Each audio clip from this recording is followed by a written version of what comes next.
우리 옆에 분하고 한번 인사하실까요? 하나님이 왕이십니다. 이렇게 한번 인사하겠습니다. 예. 오늘도 말씀을 나누기 전에 잠깐 한번 옆에 분하고 나눠보시죠. 지금 여러분이 하시고 계시는 일들 중에 끝까지 영원히 남을 수 있는 일은 과연 무엇이 있을까? 지금 여러분이 하시는 많은 일들 중에 인생이 끝날 때까지도 남을 수 있는 일, 영원히 남을 수 있는 일은 과연 무엇이 있을까? 한번 잠깐 옆에 분들하고 나눠보시면 좋겠습니다. 잠깐 나누시겠습니다. 네.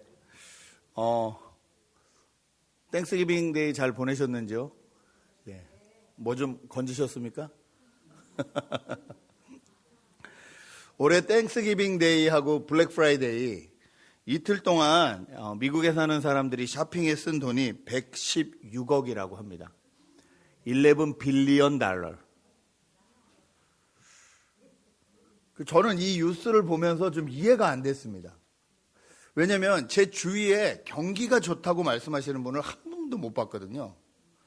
죽겠다 그러는데 뚜껑을 열어보니까 이틀 쇼핑에 116억을 썼다. 이건 뭐지? 그래서 제가 생각을 해봤어요. 그럼 사람들이 돈 없다는 게 거짓말인가? 한 가지 가능한 일은요, 정말 필요한 물건이 있는데 이날을 기다린 거죠. 1년 내내 안 사고 계시다가 이날 한꺼번에 그냥 다 소비가 이루어졌으면 그럴 수도 있겠다. 하지만 그래도 뭔가 찝찝한 참 앞뒤가 안 맞는 세상 같다라는 생각을 많이 했습니다. 자본주의 세상은 망하지 않을 것 같은 이런 뉴스를 들으면 이 자본주의라는 큰 배는 망하지 않을 것 같은 그런 느낌이 들기도 하는데, 또 물질이 세상을 지배하는 유일한 힘처럼 이런 뉴스를 들으면 느껴지기도 하는데, 여러분 어떻게 생각하시는지요? 저희는 1년 동안 구약 성경을 살펴보면서 시간의 흐름에 따라서 이 성경을 재배치하면서 구약 성경을 읽었습니다. 하나님 나라가 어떻게 이루어지고 있는지 계속 읽어왔습니다. 창세기부터 쭉 읽어왔는데요. 좀 정리해보자면 하나님이 천지를 만드시고 하나님의 형상대로 아담을 만드셨습니다. 아담을 통해서 하나님의 모든 능력과 권한을 다 넘겨주셨죠. 그래서 온 세상을 다스릴 수 있는 권한, 대리 통치권이라 그러죠. 대신해서 통치할 수 있는 권한을 주셨습니다. 그리고 딱 한 가지만 부탁하셨죠. 하나님과 아담 사이에 유일한 딱 한 가지 기준만 세워놓자. 그런데 그 기준을 아담이 지키지 못합니다. 그래서 허락하지 않으신 선악과를 건드리는 것으로 인해서 하나님과 아담 사이에, 하나님과 인간 사이의 관계가 깨어져 버리고 말았습니다. 그리고 이 땅에 들어온 것은 죽음과 저주였습니다. 하나님은 그럼에도 포기하지 않으시고 아담의 후손들을 통해서 하나님의 뜻을 계속 이루어 나가셨고, 창세기 12장에는 아브라함을 다시 부르셔서 아담에게 줬던 그 복을 그대로 주시면서 아브라함을 통해서 다시 새로운 길이 열릴 것을 말씀하셨죠.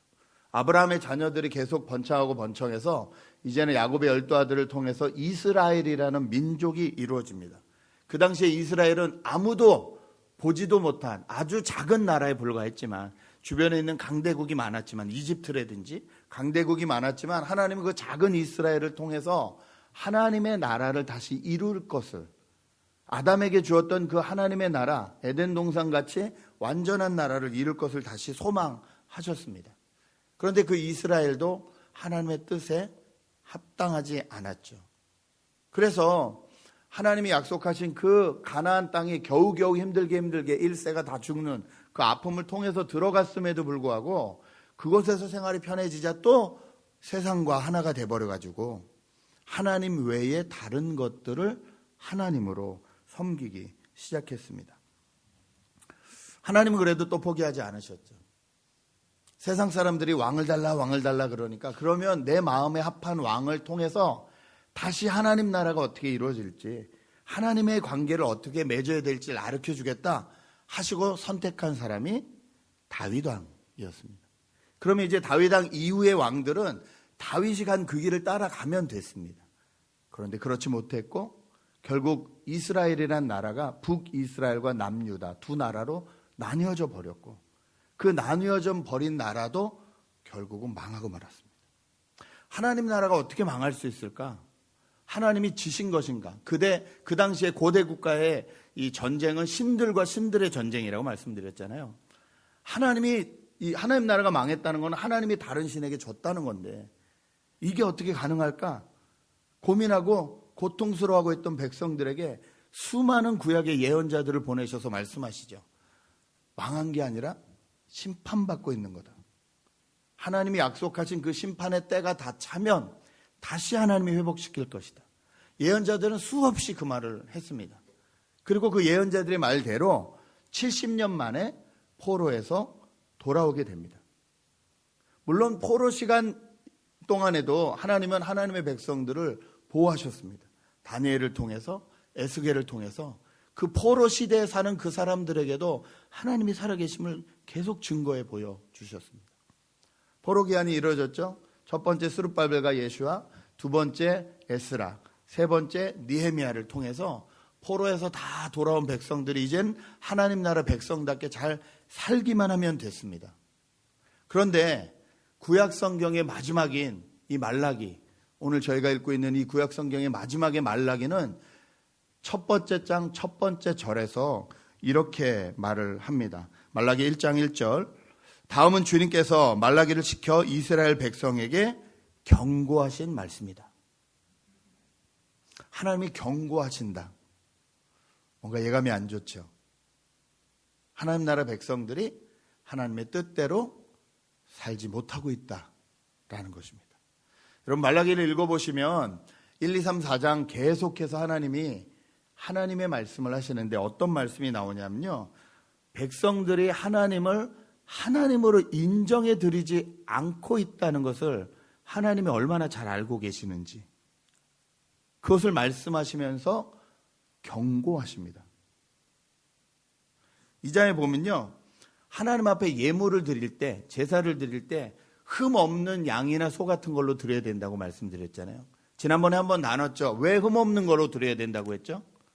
흠 있는 걸로 드리면 그 흠이 나에게 전과 트랜스포 되기 때문에 내 죄만 그 양이나 소에게 가는 것이 아니라 그 흠도 그 더러움도 나에게 거꾸로 트랜스포 되기 때문에 흠 없고 정결한 것으로 드리라고 했는데 말라기 시대의 백성들이 하나님 앞에 예물 드리는 것을 보면 하나님 못 보신다. 하나님 상관없다. 그러면서 절뚝거리는 거, 병든 것들을 하나님 앞에 예물로 드렸다는 것을 하나님이 지켜보고 계심을 말씀해 주십니다. 3장에는 또 이렇게 말씀하십니다. 3장 14절 15절 같이 한번 읽어볼까요? 읽겠습니다. 시작. 너희가 말하기를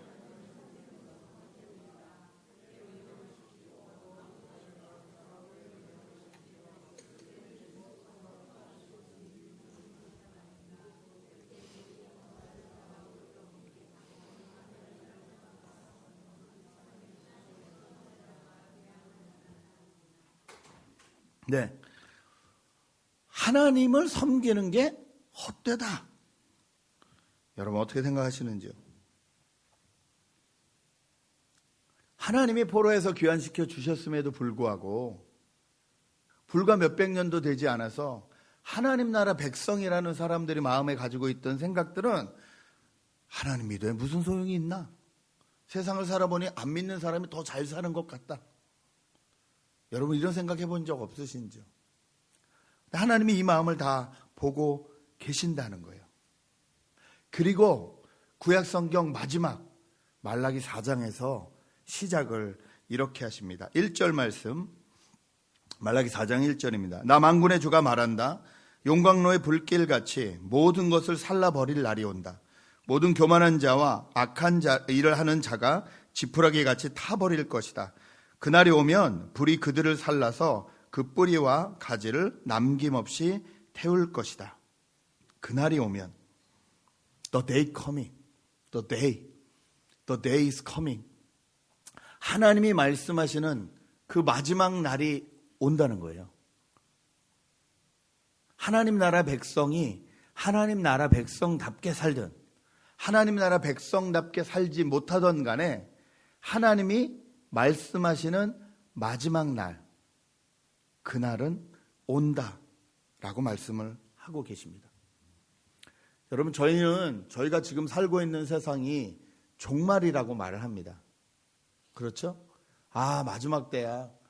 이 흉흉한 사건이나 이런 걸 보면 저희가 입버릇처럼 말하잖아요. 참 종말이야. 그런데 정말 우리는 이 종말을 종말로 여기고 살고 있냐는 거죠. 누가복음에는 나라와 나라가 싸우고 지진과 기근과 질병이 계속되며 자기가 스스로 메시아라고 말하는 사람들이 계속 나오는 시대를 종말의 시대라 이렇게 표현하셨습니다. 그러면 지금 우리가 살고 있는 이 시대가 종말의 시대 맞거든요. 그런데 과연 우리는 이 종말의 시대, 오늘 말라기가 표현한 대로 종말의 나, the day, 그날을 우리는 정말 생각하고 살고 있냐는 것이죠. 어쩌면 저희 마음 가운데는 땡스기빙이나 블랙 프라이데이 같은 날이 우리 인생에서 더 중요한 날이 아닌가. 그날을 더 기뻐하고 그날을 더 기다리고 있지는 않은가. 성경은 분명히 우리에게 주어진 삶에 대해서 평가가 내려지는 날이 있다라고 말씀을 하시는데, 가장 공평하시고 가장 정의로우신 분 앞에서 우리 인생이 어카운트 되는 날이 있다라고 말씀을 하시는데, 그날을 우리는 기다리고 있는지요? 아니면 그날은 내가 피하고 싶은 날이고 맞이하고 싶지 않은 날이신지요?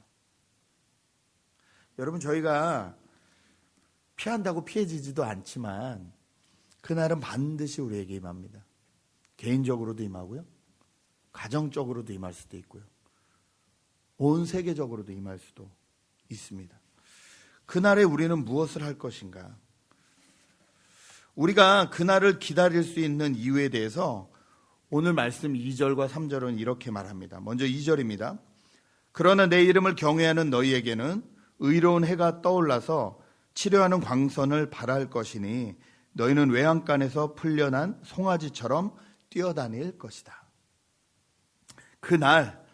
그날에 하나님의 이름을 경외하는 자들에게 의로운 해가 떠오른다, 이렇게 말하고 있습니다.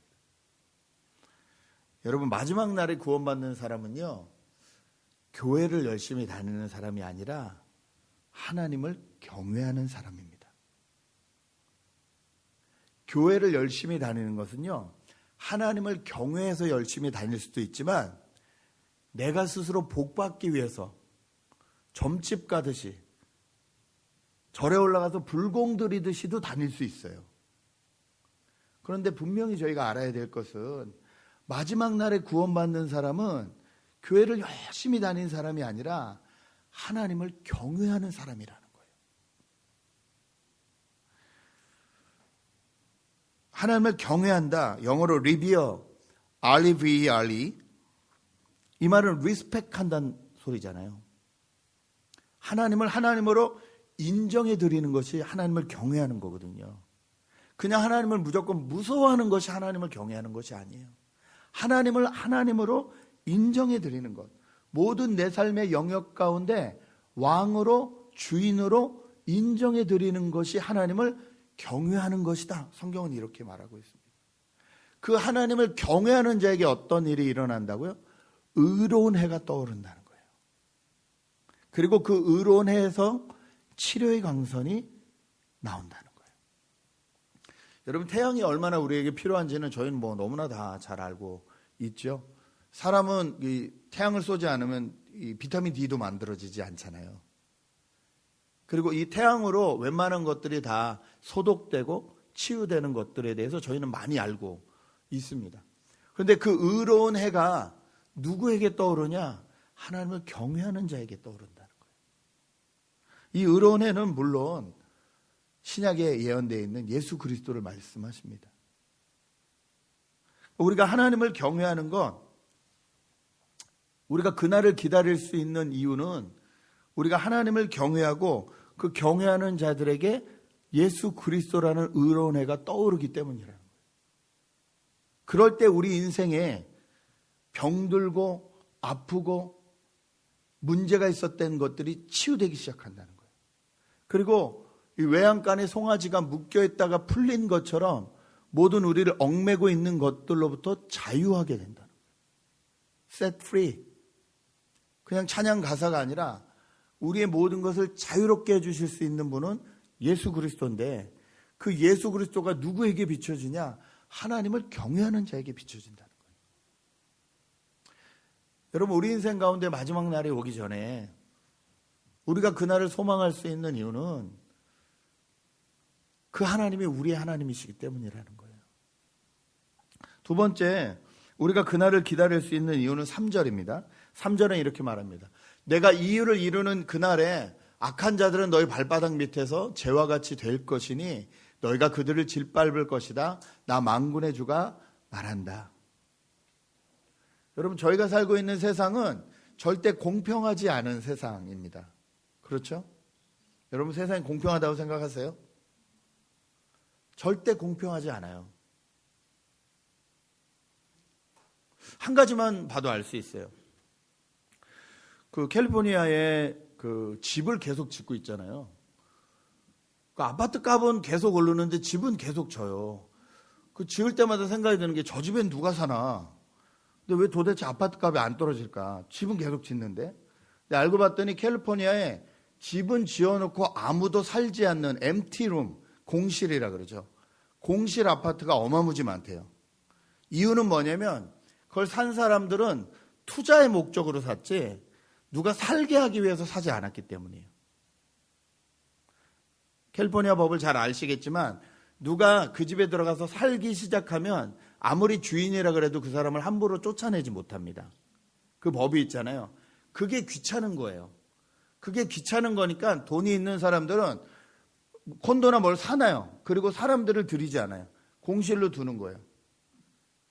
10년만 있으면 어떤 땐 2배, 3배 돈이 되는 거예요. 절대 그냥 일해서 벌 수 없는 돈이에요. 여러분, 여기서 직장 생활하는 사람이 월급 받아서 생활하면서 다운페이 모으는 것도 몇십 년이 걸려요. 그렇죠? 정상적으로 일을 하는 사람이. 누군가의 도움 없이 다운페이라는 것도 만들 수 없어요. 그런데 그 집을 몇 채씩 갖고 있으면서 거기에 사람도 살지 못하게 한다. 여러분, 이게 공평한 세상일까요? 캘리포니아가 그거 눈치를 챘는지 이제부터 공실에 세금을 매기겠다고 발표를 했어요. 아무것도 안 사는 사람들의 집을 조사해서 세금 매기겠다. 주거 문제가 해결되지 않으니까. 적어도 사람이 어딘가 살게 해줘야 되는데 이 문제가 해결되지 않으니까. 여러분, 성경에 말하면 땅은 하나님 겁니다. 땅은 하나님 거란 말은 무슨 말이냐면요, 모든 국민은 그 땅에 대해서 똑같이 소유권이 있다는 거예요. 땅이 100평 있고 사람이 100명 있으면 한 평씩 다 가지고 가는 게 맞는 거예요. 근데 경제 질서에 의해서 이게 안 되죠. 누군 2평도 갖고 누군 10평도 가질 수 있어요. 그러면 이 문제를 해결할 수 있는 방법은 뭐냐면 성경대로 말하면 희년의 법을 선포하는 거예요. 지금 시대에 희년이 어떻게 이루어지겠어요? 50년 가지고 있다가 50년이 지나면 내 집을 무조건 원래 땅 주인에게 돌려줘야 된다. 이걸 누가 지키겠어요, 요즘? 원래 땅 주인이 누구겠어요? 알 수 없잖아요. 힘들잖아요. 그래서 어떡하냐? 이 법을 지키기 위해서 할 수 있는 건 땅을 많이 가지고 있는 사람은 세금을 그만큼 많이 내주면 되는 거예요. 그래서 그 세금을 땅이 없는 사람들한테 돌아갈 수 있도록, 복지에 돌아갈 수 있도록 도와주면 되는 거예요. 이건 성경적인 법이에요. 이게 이루어질까요? 이 세상에서 이루어지기 쉽지 않을 겁니다. 결코 쉽지 않을 겁니다. 왜냐하면 저희가 살고 있는 세상은 공의와 정의가 흐르는 세상이 아니기 때문에 그래요. 집이 없고 땅이 없는 사람은 저 법이 맞지, 저렇게 해야지 라고 생각하지만 내가 집을 갖고 땅을 갖기 시작하는 그 순간부터 마음이 변해요. 이게 저희가 살고 있는 세상이에요. 그런데 내가 이 일을 이루는 그 날에 악한 자들은 너희 발바닥 밑에서 재와 같이 될 것이니 너희가 그들을 짓밟을 것이다. 나 만군의 주가 말한다. 하나님은 공의와 정의의 하나님이세요. 하나님이 공의와 정의를 마지막 날에 반드시 이룰 거라고 말씀하시기 때문에 이 불공평한 세상을 살면서도 우리는 그날을 기다릴 수 있다는 거예요. 그날을 기다리는 사람들의 특징이 2가지로 크게 나타나는데요. 첫 번째는 뭐냐면 약속의 말씀을 기억한다는 겁니다. 4절 말씀 보시죠. 너희는 율법 곧 율례와 법도를 기억하여라. 그것은 내가 호렙산에서 내 종 모세를 시켜서 온 이스라엘이 지키도록 이룬 것이다. 마지막 날이 어떤 날인지, 메시아가 도대체 어떤 메시아가 진짜인지, 교회에서 이렇게 말하고 저렇게 말하는 목사님들이 많은데 도대체 어떤 말이 맞는 건지 헷갈리는 시대에 저희가 살고 있어요. 그때 저희가 중심으로 잡아야 되는 게 무엇이냐? 하나님 말씀이라는 거예요. 여러분, 이 하나님의 말씀을 기준으로 두지 않으면 우리는 그날을 예비할 수도 없고 그날까지 살아갈 수도 없다는 거죠. 세상은 이 하나님의 말씀을 계속 무너뜨리려고 하고 있습니다. 모르겠어요. 여기 몇 년도 친구들까지 배웠는지 모르겠지만 저희 때는 진화론에 대해서 배우면 생물 시간에 다윈의 진화론에 대해서 잠깐 배웠어요. 그런데 지금 제가 보니까 1999년도 이후, 그러니까 2000년 가까운 사람들은 어렸을 때부터 뭘 배웠냐면요, 다윈의 진화론만 배운 것이 아니라 모든 과목에 진화론을 섞어서 배우기 시작했어요. 최근 제가 지지난주에 중학교 교과서를 봤는데요. 중학교 교과서에 이제 우주 행성에 대해서 배우는데 그 우주 행성에서 배우는 것의 제목이 뭐냐면 너는 어디서 왔니? 였어요. 그러니까 너라는 것은 별들을 말하는 것이 아니라 인간을 말하는 거예요. 제목이 너는 어디서 왔니? 그러면서 우주 행성, 빅뱅을 가리키면서 말하고 싶은 게 뭐냐면 너도 그냥 물질 중에 하나라는 거예요. 너는 하나님이 창조한 존재가 아니라 너는 그냥 그 수억 년 전부터 있던 물질 중에 하나가 진화돼서 된 존재라는 거예요.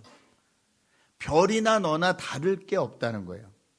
아메바나 너나 다를 게 없다는 거예요. 그거를 모든 교과서에 그냥 녹아서 가르쳐요. 저희는 태초에 하나님이 천지를 창조하셨다고 믿어요. 여러분, 이 선이 무너지면 다 무너지는 거예요. 과학이라고 말을 하지만 과학적으로 증명이 안 되는 것들에 대해서도 과학이라고 계속 얘기를 해요. 우리보다 워낙 똑똑한 분들이 말씀하시니까, 호킹스 박사 이런 분들이 말씀하시니까 다 와 하고 저 사람 말은 맞을 거야, 저 사람 말은 진릴 거야 라고 가는데, 여러분은 호킹스 박사의 말을 믿으세요? 아니면 하나님의 말씀을 믿으세요? 어떤 분이 여러분에겐 더 권위 있는 말씀일까요? 인간이 모든 것을 다 알 수 있을까요? 과거로 밝혀낸 사실들이 점점 변하고 있는데 우리는 고시대밖에 못 살잖아요. 100년도 못 살잖아요. 우리는 어디에다 믿음을 두고 살아야 될까요? 하나님의 나를 기다리는 자들은 약속의 말씀에 소망을 두고 산다는 거예요. 두 번째, 하나님의 이 그날을 기다리는 사람들은요, 엘리야를 바라보며 산다는 거예요. 5절 6절입니다. 같이 한번 읽죠. 말라기 4장 5절 6절 읽겠습니다. 시작.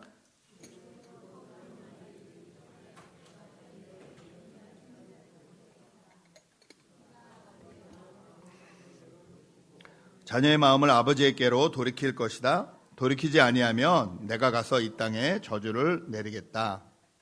엘리야가 온다. 그날이 오기 전에 엘리야가 온다라고 말하고 있습니다. 여러분, 엘리야는 구약 성경의 대표적인 선지자이죠. 죽음을 보지 않고 하늘로 올라간 위대한 선지자입니다. 그 엘리야의 선지자가 한 것은요, 바알과 아세라 그 우상들에게 속아있던 사람들에게 속지 말라고 말해준 거였어요. 그것이 가짜다. 진짜 하나님을 의지해야 된다. 그래서 갈멜산에서 전투라든지 여러 가지 모습을 통해서 하나님의 진짜심을 계속 나타낸 선지자잖아요. 그런데 그 엘리야 선지자가 다시 온다는 거예요. 그 엘리야 선지자는 그러면 구약에 나타난 그 엘리야 선지자일까요? 오늘 약속된 엘리야 선지자가 와서 하는 일은요, 하나님과 자녀들 사이의 마음을 돌이키겠다는 거예요. 다시 말해서 하나님과 인간의 관계를 다시 회복시켜 주시겠다는 거예요. 마음을 연결시켜 주시겠다는 거예요. 바알과 아세라 같은 우상들에게 속아 있는 사람들에게 회개를 선포하고 오직 하나님에게로 마음을 다시 돌이키게 할 자, 하나님의 하실 일을 예비하면서 이 세상은 망하게 될 것이라고 선포하는 자, 그 사람이 누구냐는 거죠.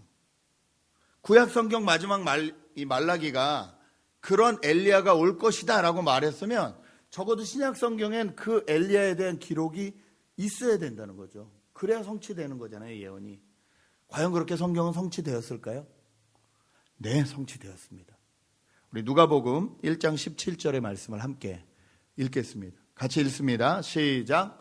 그는 또한 엘리야의 심령과 능력을 가지고 주님보다 앞서 와서 부모의 마음을 자녀에게로 돌아오게 하고 거역하는 자들을 의인의 지혜의 길로 돌아서게 해서 주님을 맞이할 준비가 된 백성을 마련할 것이다. 누구에 대한 기록인지 아십니까? 예수님일까요? 예수님은 아니겠죠. 주님보다 앞서 와서. 네, 침례 요한입니다. 침례 요한이 태어날 때에 천사가 와서 그 부모에게 해준 예언입니다. 그런데 구약의 말라기서에 기록되어 있는 엘리야와 같은 자가 올 것이다. 자녀의 마음을 하나님에게로 돌이키고 하나님의 마음을 자녀에게 돌이킬 그 사람이 올 것이다. 그 약속된 말씀대로 침례 요한이 왔다는 거죠. 여러분, 저희가 너무 잘 알지만 침례 요한이 요단강에서 말한 게 뭐예요? 회개하라. 하나님 나라가 이미 임했다. 율법주의에 속지 마라. 종교적 행사에 속지 마라. 정말 내 마음을 돌이키고 하나님을 경외하고 하나님 앞에 나와야 산다. 하나님 나라가 이미 임했다. 그렇게 선포한 것이 침례 요한이거든요. 우리는 이 침례 요한을 통해서 그날이 이미 우리에게 임했고 그날이 구체적으로 우리가 살아가는 날이라는 것, 종말의 날이라는 것을 이미 알고 있습니다. 지난주에 저희가 도표를 하나 봤는데 조금 다른 그림을 하나 보시죠. 하나님 나라에 대한 올바른 이해는 저것입니다. 아래 이 시대가 있어요. 그리고 재림 때까지 계속 그 밑에 이 시대를 계속 살아가다가 예수님이 재림하시면 손잡고 올라가는 신앙이 있고요.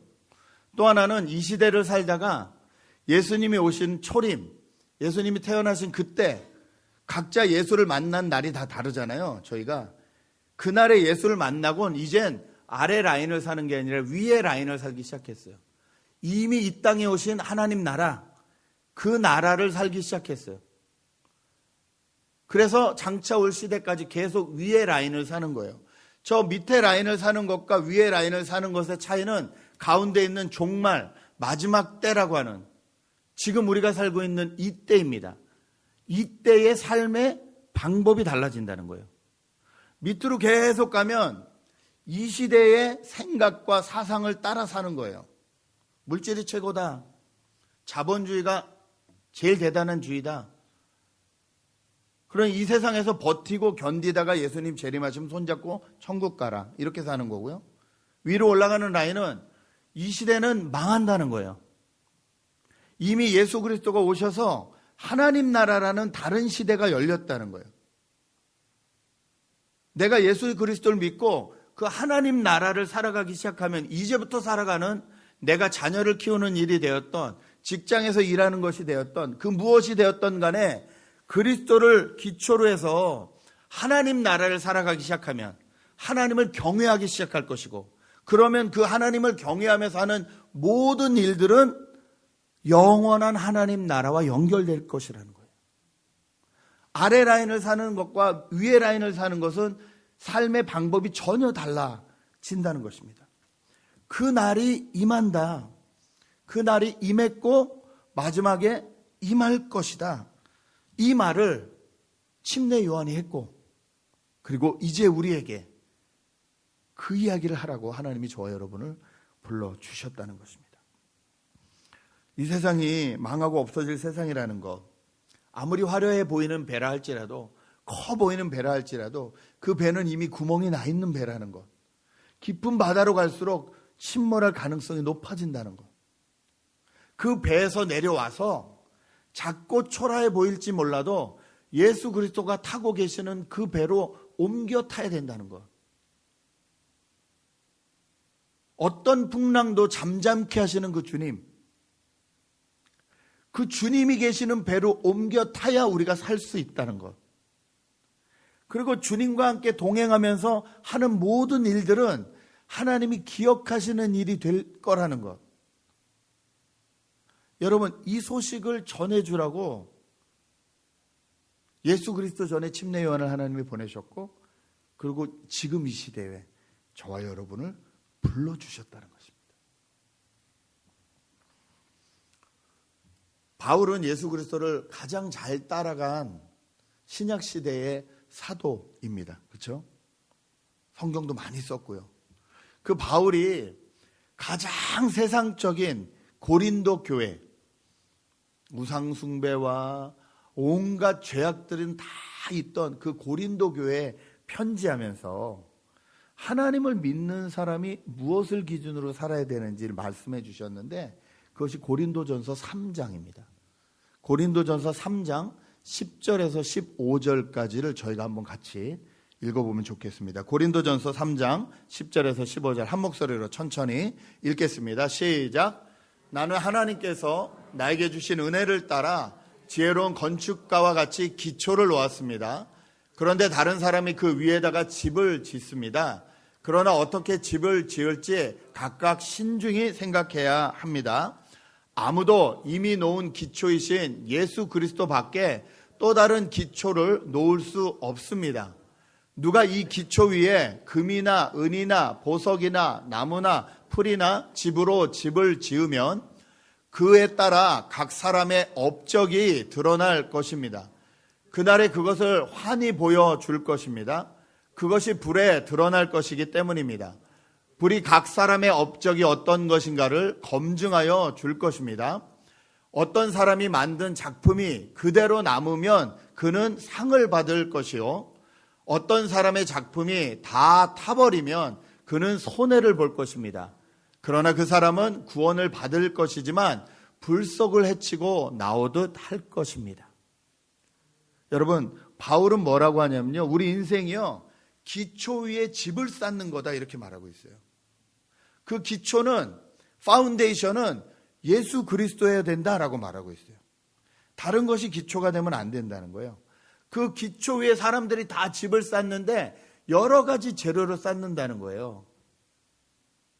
그 모든 업적, 워크, 우리가 하는 모든 일들, 자녀를 키우든 직장을 다니든 뭐라든 그 모든 일을 통해서 우리가 집을 쌓는다는 거예요. 그런데 그 집이 어떻게 된다고요? 마지막 날 불로 평가를 받을 거라는 거예요. 어떤 사람은 금같이, 어떤 사람은 은같이, 어떤 사람은 나무나 지푸라기 같은 걸로 그 집을 쌓는다는 거예요. 마지막 날 불이 임해서 다 태울 건데 자기가 쌓은 작품들이 그 불을 이기고 그대로 남아있으면 하나님께 영광이 되지만, 그래 불에 다 타버리면 그 사람은 겨우 구원만 받는, 자기 인생 겨우 구원만 받는 그런 사람이 될 거라는 거예요. 아까 그림 한 번 더 보여주시죠. 그 도표 한 번 더 보여주시죠. 아래로 쭉 살다가 예수를 믿고도 그냥 그대로 밑으로 살다가 예수님 오실 때 손잡고 겨우 천국 올라가겠다. 이것은 지푸라기나 나무 같은 걸로 탈 것들로 내 인생을 집을 짓는 것을 말해요. 그러나 위로 예수님을 만난 순간부터 하나님 나라가 임했구나, 예수님을 파운데이션으로 깔고 내가 하는 모든 일들이 하나님과 연결되는 일임을 의식하고 하나님을 경외하면서 하나님을 주인으로 리스펙 해드리면서 자녀를 키우고, 하나님을 주인으로 리스펙하면서 직장생활을 하고 가정을 돌보고 하는 모든 일들은 금이나 은같이 쌓은 일들이 되어서 마지막 날까지 영원히 남아있을 거라는 겁니다. 여러분, 이 말씀은 오늘 저희가 읽은 말라기 4장 1절 말씀과 동일합니다. 말라기 4장 1절 말씀을 한 번 더 보여주시죠. 나 만군의 주가 말한다. 용광로의 불길같이 모든 것을 살라버릴 그날이 온다. 모든 교만한 자와 악한 일을 하는 자가 지푸라기같이 타 버릴 것이다. 그날이 오면 불이 그들을 살라서 그 뿌리와 가지를 남김없이 세울 것이다. 여러분, 우리 인생은 딱 한 번 살고 가는 인생입니다. 제가 서두에 질문을 드렸죠. 우리 인생에 영원히 끝까지 남을 수 있는 일이 무엇이 있을까?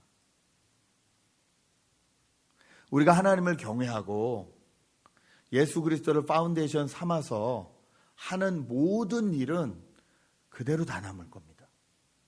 그러나 하나님을 경외하지 않고 마치 그날이 없는 사람처럼 그냥 이 세상을 의지하고 살다 보면 우리는 아무것도 남지 않는 인생이 되고 말 것이라는 거죠.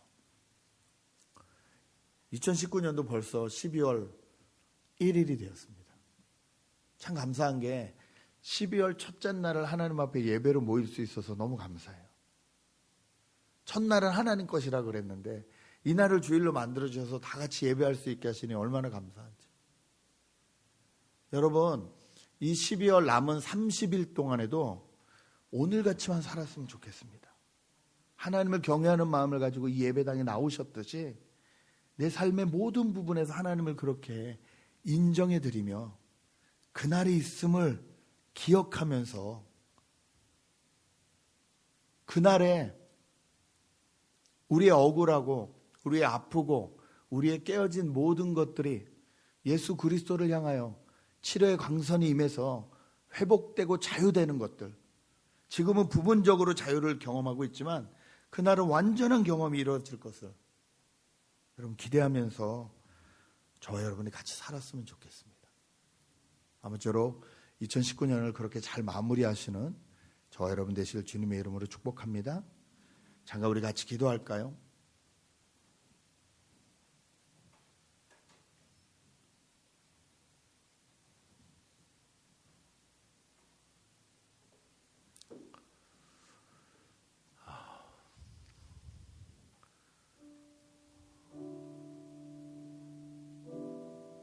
제가 이 교회에 와서 같이 예배를 드리면서 가장 놀랐던 것 중에 하나가 어르신치고 예배 시간에 말씀을 하시는 분이 계시다는 거예요. 그게 우리 박예리 권사님이셨어요. 예배하다가 본인의 마음에 드는 말씀이 나오면 할렐루야! 그 음성이 기억나지 않으십니까?